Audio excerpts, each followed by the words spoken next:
Assalamualaikum warahmatullahi wabarakatuh. Bismillahirrahmanirrahim. Alhamdulillahirabbil alamin. Assalatu wassalamu ala asrofil anbiya'i wal mursalin Sayyidina wa maulana Muhammadin wa ala alihi washabihi ajmain. Amma ba'du. Yang terhormat kepada Bapak Ali Tamrin MSy selaku dosen pengampu mata kuliah fikih muamalah dan teman-teman HKI 2A yang berbahagia. Pada kesempatan kali ini, kami dari kelompok 9 akan mempresentasikan materi tentang wadiah dan hiwalah. Kelompok kami beranggotakan saya sendiri Dina Wulan Puspita Ayu sebagai moderator, Farkunda Ziaul Haq dan Isro'uz Zuhri Nada sebagai penyaji materi. Selanjutnya sesi pemaparan materi, bagi yang bertugas waktu dan tempat dipersilahkan.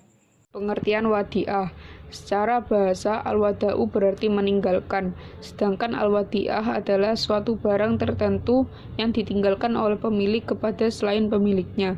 Al-wadiah adalah titipan murni dari satu pihak ke pihak yang lain, baik individu maupun badan hukum yang harus dijaga dan dikembalikan kapan saja si penyimpan menghendakinya. Beberapa ulama berbeda pendapat dalam memberikan nama terhadap akad ini.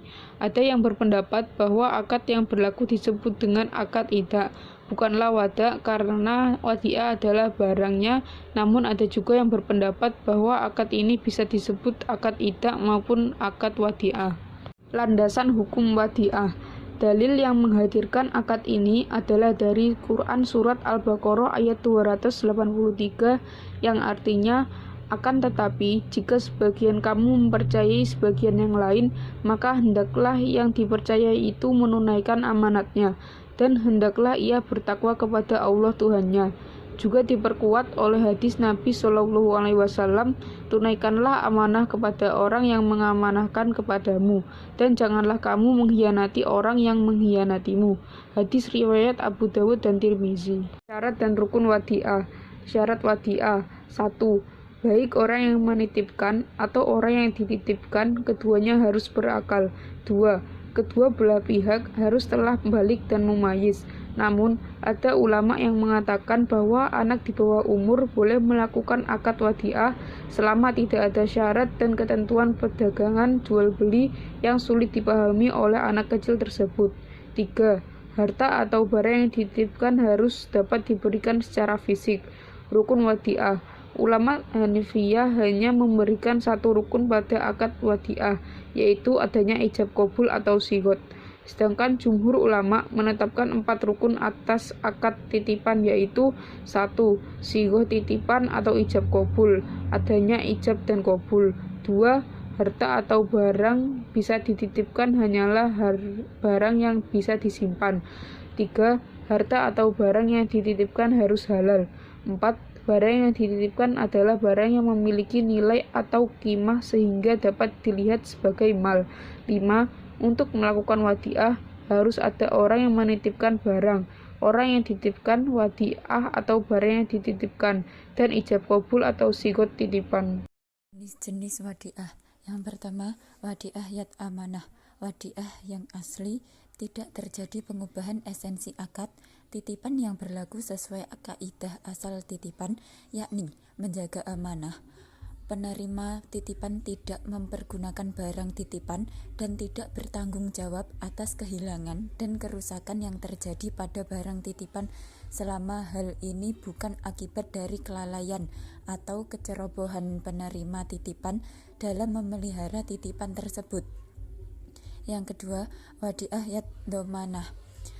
Wadiah di mana penerima titipan dapat memanfaatkan barang titipan tersebut dengan seizin pemiliknya dan menjamin untuk mengembalikan titipan tersebut secara utuh setiap saat kala si pemilik menghendakinya. Implementasi wadiah pada lembaga keuangan syariah. Prinsip al-wadiah dalam lembaga keuangan syariah atau bank syariah merujuk pada perjanjian di mana pelanggan menyimpan uang di bank dengan tujuan agar bank bertanggung jawab menjaga uang tersebut dan menjamin pengembalian uang tersebut bila terjadi tuntutan dari nasabah. Dalam penerapannya, produk bank syariah Dengan akad wadiah menerapkan prinsip wadiah yat amanah dan wadiah yat domanah. Terkait dengan kedua produk tersebut, dalam pelaksanaannya, perbankan syariah lebih menerapkan prinsip wadiah yat domanah. Padahal, akad wadiah yat domanah secara nama tidak ditemukan dalam literatur fikih klasik, dan apabila dibedah, prinsip ini ditemukan dua akad yang sifatnya bertentangan namun dipaksakan. Kemudian, pengertian hiwalah. Hiwalah secara etimologi adalah istilah dari kata tahawul, artinya berpindah, atau tahwil berarti pengalihan. Sederhananya, pengertian hiwalah adalah pengalihan utang atau piutang dari pihak kreditur kepada pihak penanggung pelunasan hutang. Konsep hiwalah adalah memindahkan hutang dari muhil sebagai peminjam pertama kepada pihak muhal alaih sebagai peminjam kedua. Proses pengalihan tanggung jawab ini harus disahkan melalui akad hiwalah atau kata-kata. Landasan hukum hiwalah. Dasar hukum hiwalah berpedoman pada Al-Quran dan hadis. Berdasarkan Quran Surah Al-Baqarah ayat 282 mengatakan bahwa hai orang-orang yang beriman, apabila kamu bermuamalah tidak secara tunai untuk waktu yang ditentukan, hendaklah kamu menuliskannya, dan hendaklah seorang penulis di antara kamu menuliskannya dengan benar. Sementara dasar hukum hiwalah dari hadis yaitu menunda-nunda pembayaran hutang yang dilakukan oleh orang mampu adalah suatu kezaliman. Maka jika seseorang di antara kamu dialihkan hak penagihan piutangnya, dihiwalahkan kepada pihak yang mampu, terimalah. Hadis riwayat Bukhari. Syarat dan rukun hiwalah. Syarat hiwalah.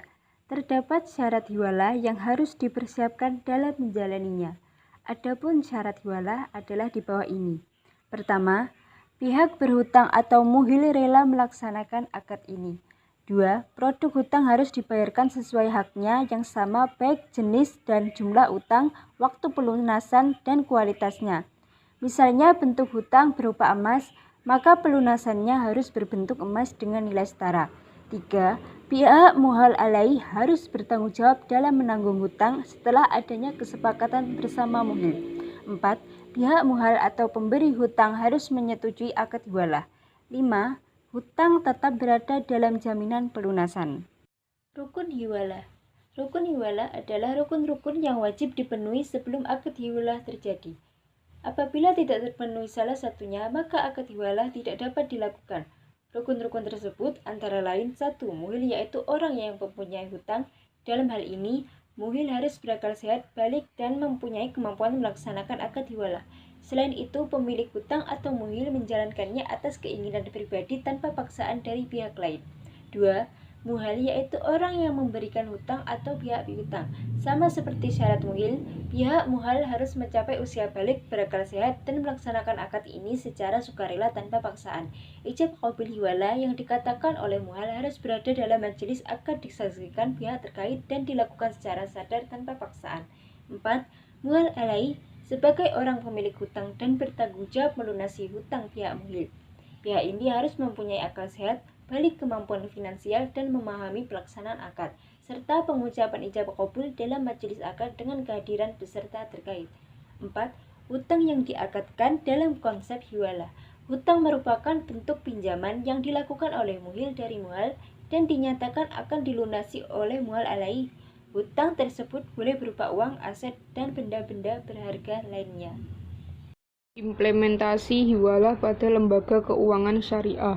Pada implementasinya, hiwalah umum diterapkan pada lembaga-lembaga keuangan syariah yang diantaranya adalah pembiayaan factoring dan pembiayaan letter of credit untuk keperluan impor barang. 1. Penerapan hiwalah pada pembiayaan factoring atau anjak piutang adalah transaksi pembiayaan oleh suatu lembaga keuangan yang bertindak sebagai muhal alaih dengan cara mengambil alih piutang dari penjualan atau pemberian jasa atas penerimaan jasa. 2. Penerapan hiwalah pada pembiayaan letter of credit dalam rangka impor. Pembiayaan dalam akad hiwalah pada transaksi letter of credit dalam rangka impor diawali dengan penerbitan letter of credit dengan akad wakalah dan hiwalah. Dalam aplikasinya, kontrak hiwalah dalam lembaga keuangan syariah biasanya diterapkan pada factoring atau anjak piutang, di mana para nasabah yang memiliki piutang kepada pihak ketiga memindahkan piutang itu kepada bank. Kemudian, bank membayar piutang tersebut dan bank menagihnya dari pihak ketiga itu. Sekian pemaparan materi dari kelompok kami. Jika ada pertanyaan, silakan menulis pertanyaan di kolom komentar ya. Terima kasih. Wassalamualaikum warahmatullahi wabarakatuh.